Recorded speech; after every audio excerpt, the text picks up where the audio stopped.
Thanks, everyone. Appreciate it. Yeah, so my name is Mark Tinker. I'm MD and co-founder at Transmission Co. It's a brand new business. We just started in March of this year. And it's really, this presentation is really around Subsea. I know we don't get to talk a lot about Subsea in our peering forums. Some of you who might have seen this in the previous conference. But I thought it would be interesting to talk about this a little bit, given that we are now, in Nigeria, where we're witnessing, something that hasn't happened in Africa for a long time. We are now seeing two brand new, highly scalable, high-capacity scalable systems that are landing in Nigeria at the same time. Equiano just a couple of months ago, maybe a year ago, let's say, and now to Africa, in the next couple of months as well. So this is a really unique opportunity. We are not seeing that in the east of Africa, for example, because obviously you know what's happening with the Red Sea. And we're not seeing that also in South Africa because it's sort of caught in the middle. So Nigeria is in a really, really interesting place right now. And I think it bodes well for a lot of opportunity, like, Diwali was talking about earlier, the gentleman from Main One, Equinix, was talking about earlier. Nigerian is a very, very unique position. So I just wanted to talk a little bit about Subsea. It's a little bit technical, but we'll try and make it simple. Next slide, please. So a small shameless plug. I'm proud to announce, please clap for me, that our network in Lagos has just been launched this weekend. We are still building out Medallion, both sites, but otherwise we've got services ready now in those locations. So thank you very much to everybody here that's been supporting us on the back end. I think we are really excited to be in Nigeria. Next slide, please. So cables, fiber optic cables have been around a long time. 56 is when we had the first transatlantic system. And as of today, 99% of the world's internet traffic is being carried on Subsea. That's about 1.5 petabits, and we're estimating a 44 to 50% annual growth rate until about 2030, 2035. Next. To give you an evolution from where we've come with WDM. So as you know, fiber optics has been around a long time. WDM itself was developed in the 90s. And before that, we were only able to carry about 2 channels on fiber. But now, with all the groundbreaking technologies, with wavelength division multiplexing, with coherent, which I'll speak about in a bit, as well as spatial division multiplexing, which is now the new ways cables such as Equiano and To Africa are being built, we are now able to see significant amounts of capacity being deployed on Subsea, on the order of multiple terabits. I think Equiano is at about 144 terabits. I think To Africa is about 190 plus. So this is a really new territory. Next, please. So where this started from was what was known as direct detection. So pretty much every optical that you buy from, say, Flex Optics or FS.com or ProLabs that you use in the data center, that you use in your servers, in your routers, in your switches, is what is known as direct detect or NRZ, non-return to zero. And these were great for things like up to 10G, but they suffered a lot from a phenomenon known as chromatic dispersion, which is what happens when optical when light travels extremely far. So to work against that, we developed then what was known as coherent detection. And in coherent detection, we are not modulating the signal only on the intensity of the light, which is dim for one and dim for 0 and bright for 1.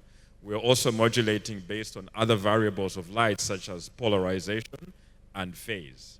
And because we're able to modulate the signal across 3 different properties of light, we're now able to encode a lot more capacity, and we're able to compensate for optical impairments in what we call the digital or the mathematical domain. So coherent goes line in line with the DSP, the digital signal processor, which is available in high-end optical equipment, but now also in small form factor pluggables. And because of coherent, we are now able to see capacities of 1.6 tera per wavelength, which across multiple channels can give you 30, 40, 50 terabits per fiber pair. Next. So this is how Coherent developed. So the first Coherent modules began shipping in 2012, which is when you would have seen a lot of subsea systems that were built prior to that being able to accommodate 40G, 100G. Before then, they could only support, let's say, 10G. And you can see they've gotten smaller and smaller and smaller. So it was about 40 nanometer in 2010. By 2023, we are now down to 5 nanometer, down to 3 nanometer. And with every iteration of the DSP, we are increasing the capacity that's possible on the system. I mean, in 2010, we were doing about 40 gig, 100 gig. Now we're able to do 800 gig per wave as far as 6, 7, 8,000 kilometers on subsea. And the same is also translatable to terrestrial, because the technology is the same, just the difference is one is on land and one is in the sea. Next, please. So coming to pluggables, this is essentially, so what's happening with pluggables right now is all of the smarts and all the intelligence that used to be wrapped up in highly expensive WDM equipment from your classic vendors, the Nokias, the Infineras, the Sienas, and so forth, is now being packaged into this small little thing. And this is the small little form factor pluggable that you can hold in your hand and plug straight into your router, into your switch, and it will act like an optical network. It has all the same capabilities. It has a DSP inside it, which will support low power. It will support encryption. It will support 100 gig all the way to 400 gig across 80 all the way to 5, 6, 700, 800 kilometers, let's say. And the beauty with this is these are all open standard.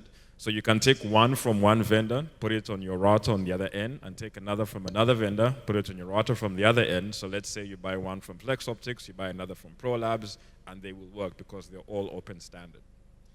And that now essentially means that we are democratizing access to high-capacity WDM, and you don't need to necessarily run an optical network to enjoy, 100 gig to 400 gig across across extremely long distances. Next.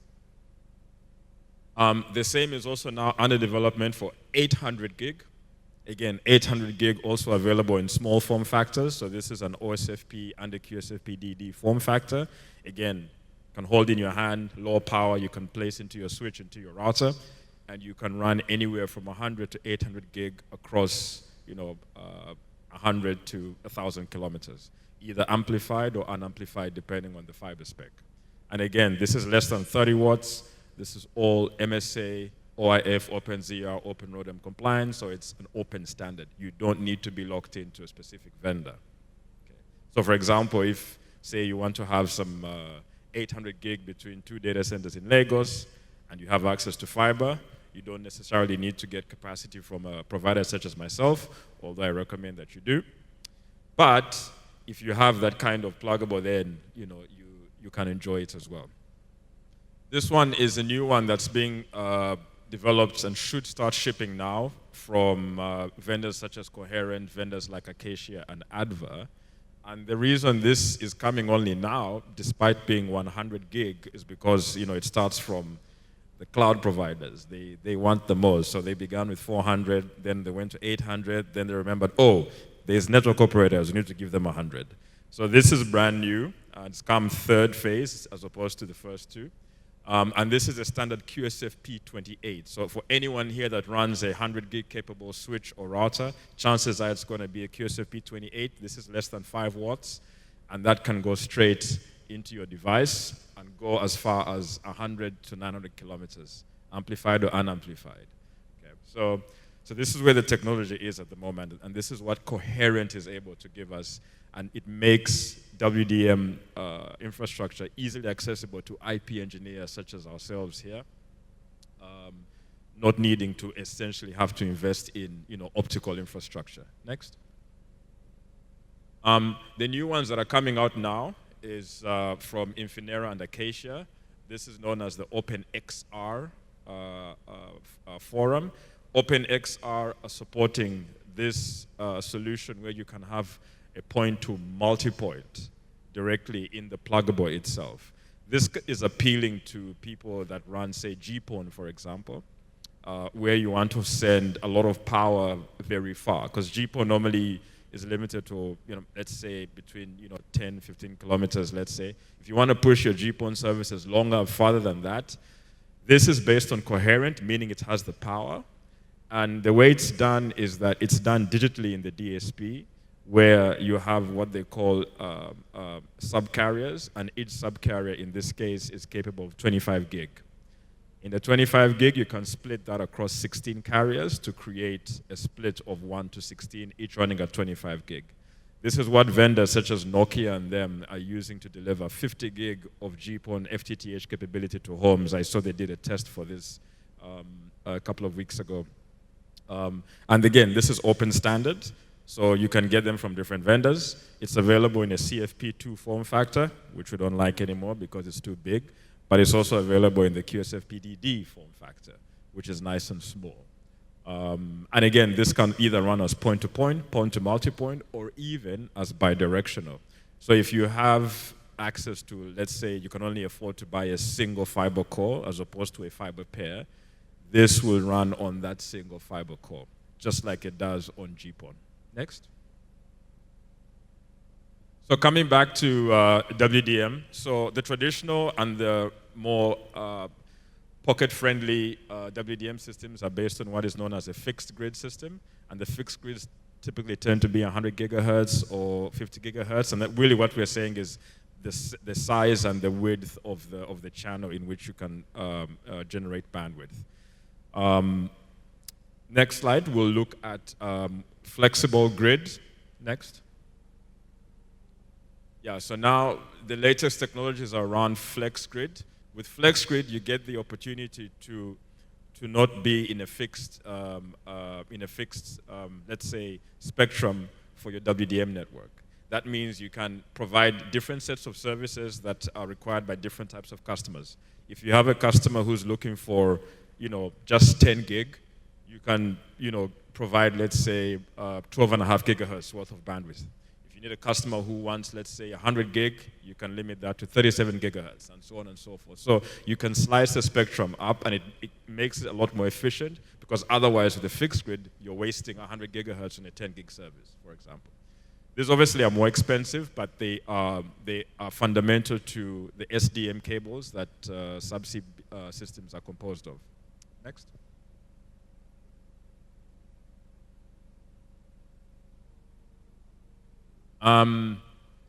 Yeah, so who here remembers their math in university? Not me, because I did not do math in university at all.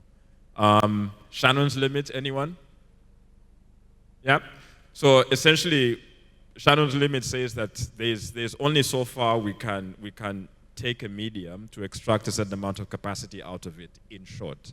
So what this means here is that we are now at the upper end of the amount of capacity we can extract in a subsea system.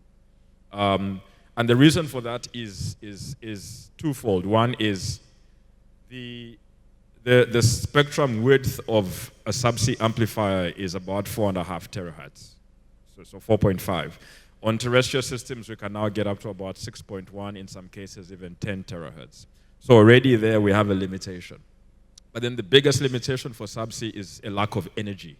We don't have enough energy. In terrestrial systems, like the ones we've built in Lagos, you can have amplification every 80 to 100 kilometers, maybe even 50. That gives you enough energy to keep driving the optical signal without a lot of nonlinear impairments.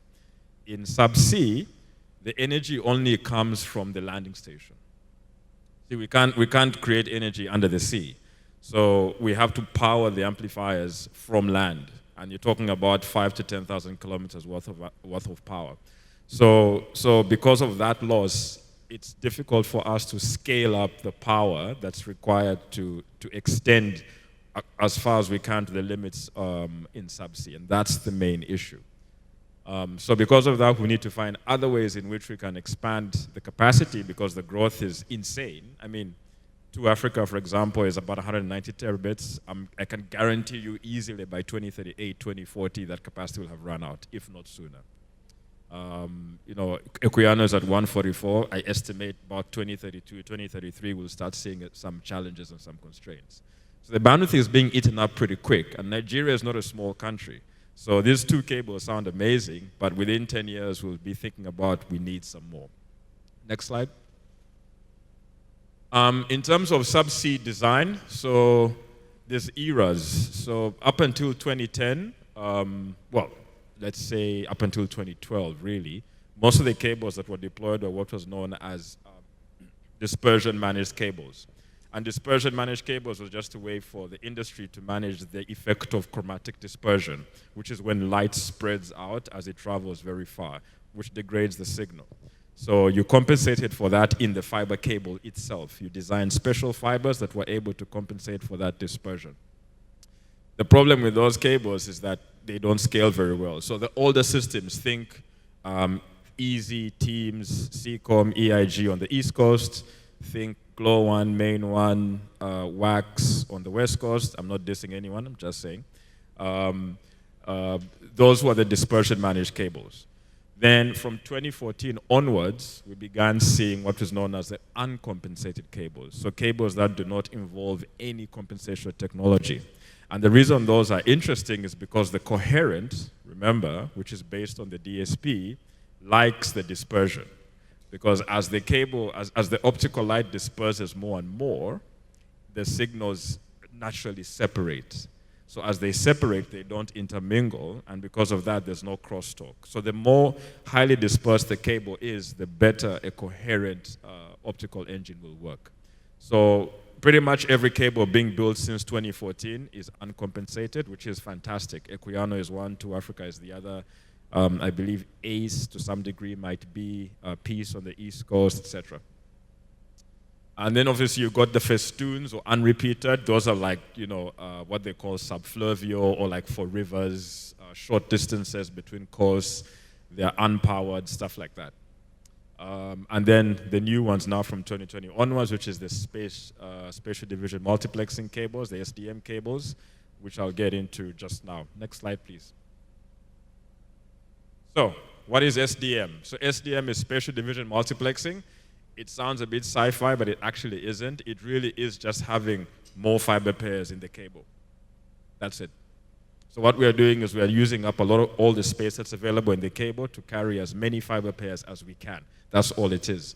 Previously, a cable system had typically anywhere from 2 to 4, if we're lucky, to 6 fiber pairs. Now with SDM, we're able to go all the way up to 24 fiber pairs.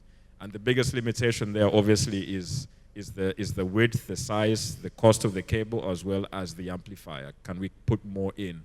There's already some work going into extending that to 32, to 40, but for now, 24 is where we're at. And 24 is extremely high. I believe Equiano is 12, I think 2Africa should be 16, I think. Ben, am I right? I don't know, it could be, I think it's 16. We'll see after this. But yeah, so as you can see, you have multiple fiber pairs in the cable, and this is unique now. Next slide, please. So with STM, because you've got more fibers in the cable, what you can do is you can run every fiber pair at lower power. When you have low power, you can mitigate against some of the nonlinear impairments. So you don't get the additional capacity from running every fiber pair at high spectral efficiency. You get the additional capacity by running across more fiber pairs. So that's how you get the extra capacity. So instead of running it across 8 fiber pairs, you're doing it across 24. You run each fiber pair much lower, but then the total capacity of the system is significantly higher. Next slide. So for example, this is a normal cable, let's say. It's an uncompensated cable. It's not an SDM cable, so you're looking at maybe anywhere from 2 to 8 fiber pairs. Your amplification is high because you're trying to maximize your spectral efficiency. You want to get more bandwidth per channel in the fiber pair. So with these are the typical ones. You can go anywhere from 32 to 192 terabits per cable, because you're looking at about 8 fiber pairs. Next. In the SDM cable design, you're looking at about 24 fiber pairs, potentially 32, potentially 40, depending on how things go. And as you can see here, you sacrifice spectral efficiency because you're turning down the amplification. You're reducing the amount of power. When you reduce the amount of power, you get less capacity per channel, but you make it up by having more fibers. So that's why you can see with this, you can get to close to half a petabit of capacity in a cable that's got 24 fiber pairs. Next slide. So just to give you an example of how the industry has evolved from Apollo, which is a transatlantic cable in '03, with coherent, started off without coherent at 10 terabits, now with coherent has gone up to 40. If you go all the way to Andiana, which is a new cable that Meta is working on as well, should be going RFS anytime before the end of this year, is now able to do 504 terabits because of coherent. So coherent is really where we are now, and the good news with coherent is it gives us a lot of capacity. The bad news is that it gets us to Shannon's limit very quickly. So we need to start getting more creative. Next slide. Yeah, so, I mean, just a summary. SDM means low capacity per fiber pair, but high fiber count, so you get overall more capacity. You can run it at much lower power, so you don't get the optical penalties that come with having a high-powered fiber. Because when you push a lot of power through a fiber, it actually vibrates. And if the fiber is not built for that high power, then those vibrations can cause reflection and other kinds of impairments. So that's why we want to limit the amount of power we can send through a fiber, especially for subsea, because subsea, you shoot a lot of power from land. Next, please. So this is a list of the launched and contract in force. Contract in force means that the contract has been signed with the manufacturer and the constructor, and the cable is now going to get built, or cables that have actually been built as well. Yeah, so to Africa is 16. Equiano is not here. Oh, it's there, 12. Then there's a bunch of others. So these are all SDM cables. And I think for the foreseeable future, all cables being built subsea will be SDM because it doesn't cost you to add 24 fiber pairs versus 8. Next slide. Yeah, so this is just speaking to the next slide. Next slide, please. And that's just to say that the SDM cables are interesting, but they're also cumbersome. Next slide, please. They're cumbersome in that in a subsea world, but even in a terrestrial world where you've got a high fiber count, think of, let's say, a cable between here and down the road is carrying, let's say, 288 fibers. Imagine that maybe 98% of those fibers have been utilized. Now imagine that that fiber has been cut. And now you need to individually splice all of those 288 fibers. Okay, so similarly here, the problem with subsea is that there's drops, there's festoons, there's express, there's so forth. So you have to, if you're doing like repairs and stuff like that, it's difficult to figure that out administratively. If you're doing commissioning, how do you tell that now the cable is RFS? So a lot of subsea systems are trying to lean on, I hate to say this word because I know this crowd is enlightened, AI, to sort of help them deal with the admin of SDM systems. So, you know, trying to add more intelligence into the operational aspect of an SDM cable to assist with complexities such as these. Because SDM systems nowadays are typically known as open cables, meaning that someone builds the cable but they don't operate it. You buy your own fiber pair and you place your own equipment. So you can see here, for example, the ROADM is, let's say, provided by whoever, you know, built Equiano, let's say Google. And then Google says, okay, phase 3, you're going to have your own fiber. WIOC, you're going to have your own fiber. Liquid, you're going to have your own fiber. And each of these are different vendors, different providers, and they have to manage all of them. You know, one provider could decide to have an outage, and that takes away a whole bunch of optical power, which then they have to balance to make sure the other channels don't get impacted, and so on and so forth. So these are some of the admin challenges with SDM, but the vendors such as Sienna, Infinera, Nokia are all providing automation within their systems to manage these kinds of complexities. So it's not, you know, as easy as it used to be with just a privately owned system, but, you know, at least there's solutions for that. Next. So future-wise, like I said, 32 to 40 fiber pairs per cable. The main challenge there is how do you get more fibers into the cable without making it thicker, without introducing issues like microbends and stuff like that. So they're looking at ways to do that. Again, also, the amplifier is a big limitation. How many amplifiers can you have, beyond 24 fiber pairs?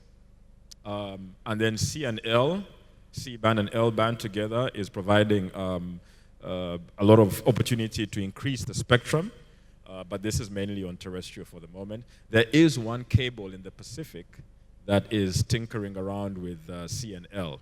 I think it's called PLCN. It's the only cable trying to do it, so we'll see how that goes. And then the other one is to become creative with the actual physical fibers. Next slide, which is what they call the no-vol fiber pairs. This one is an experiment that was done by the NICT in Japan earlier this year to demonstrate how we can expand bandwidth on fiber optics. This is a very interesting experiment because in the amplification world, we have a mineral that we call erbium. So some of you might have heard about the EDFA, the erbium doped fiber amplifier. The erbium is the one that we use typically for C and L band, but the other bands in WDM, O, E, S, and U there have been specific minerals developed for those bands, so we can have amplification in those bands. And the NICT did this experiment where they actually had close to 1,500 waves of different capacities, but ultimately they were able to do about 378 terabits of payload over 50 kilometers in this experience,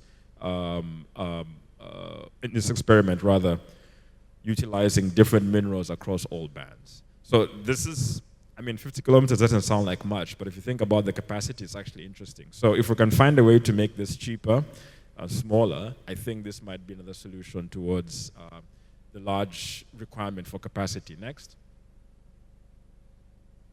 So these are the special fibers, or the novel fiber pairs that I was talking about. So A is your standard single mode fiber, which everybody knows. So B and D are what are known as coupled fiber, coupled core rather. Coupled or uncoupled cores, multi-core fibers. Uncoupled means that there's more space between the cores. Uncoupled means there's less space between the cores. And the more space there is, the less crosstalk, but less cores. The less space there is, the more crosstalk, but there's more cores. So what we are trying to say here is multi-core fiber means that you have cores in cores. So how you think of a fiber core, now inside that fiber core you've got other cores. And that's how you increase capacity. And then the more interesting one is what they call the hollow core fiber, which is there's no core, it's just hollow. I wonder what would happen if it gets cut in the sea. Does the water come out the fiber? I'm not sure.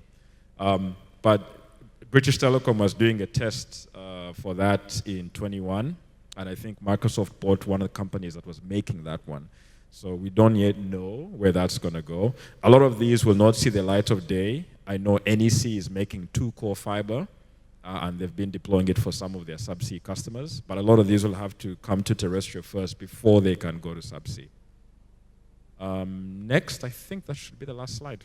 Yeah, that's it. Thank you so much.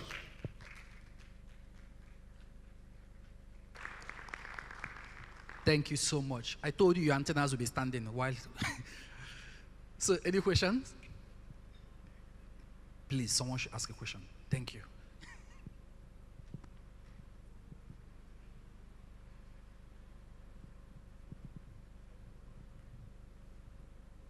Hello. Ooh, hello. Hey, Ben from Meta. Thanks for the presentation, Mark. Super interesting.